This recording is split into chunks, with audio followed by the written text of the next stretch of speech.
बोल वृंदावन के बिहारी लाल की जय।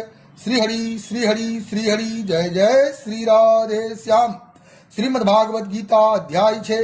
श्री भगवानुवाच पार्थ नैवेह नामुत्र विनाशस्तस्य विद्यते नो हि कल्याण कृत कश्चित् दुर्गति तात गच्छते। श्री भगवान बोले, हे पार्थ, उस पुरुष का न तो इस लोक में नाश होता है और न परलोक में ही, क्योंकि हे प्यारे, आत्म उद्धार के लिए अर्थात भगवत प्राप्ति के लिए कर्म करने वाला कोई भी मनुष्य दुर्गति को प्राप्त नहीं होता। प्राप्य पुण्य कृतांग लोका नुशिष्ट्वा शाश्वती समा सूचिना श्रीमतांगे योग भ्रष्टोभिजायते। योग भ्रष्ट पुरुष पुण्यवानों के लोकों को अर्थात स्वर्गादि उत्तम लोकों को प्राप्त होकर उनमें बहुत वर्षों तक निवास करके फिर शुद्ध आचरण वाले श्रीमान पुरुषों के घर में जन्म लेता है। अथवा योगी नामेव कुले भवति धीमताम एतद्धि दुर्लभतरं लोके जन्म यदि दृशम।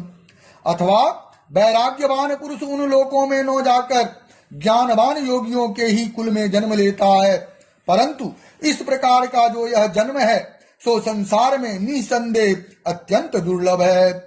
तत्र तं बुद्धि संयोगं लभते पौर्वदेहिकं यत्ते च तत्तो भूय संसिद्धो कुरु नंदन।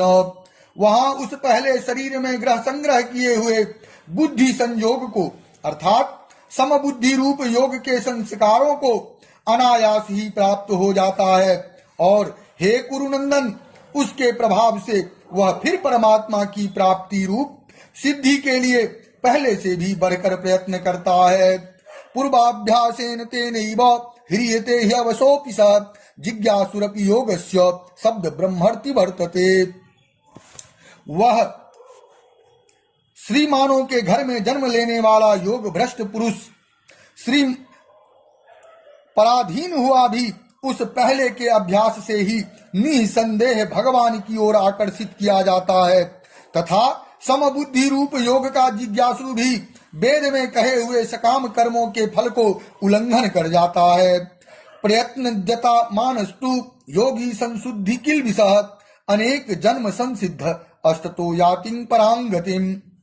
परंतु प्रयत्न पूर्वक अभ्यास करने वाला योगी तो पिछले अनेक जन्मों के संस्कार बल से इसी जन्म में संसिद्ध होकर संपूर्ण पापों से रहित हो फिर तत्काल ही परम गति को प्राप्त हो जाता है। तपस्विभ्योधिको योगी ज्ञानीभ्योऽपि मतोऽधिकः कर्मिभ्यश्चाधिको योगी तस्माद्योगी भव अर्जुन।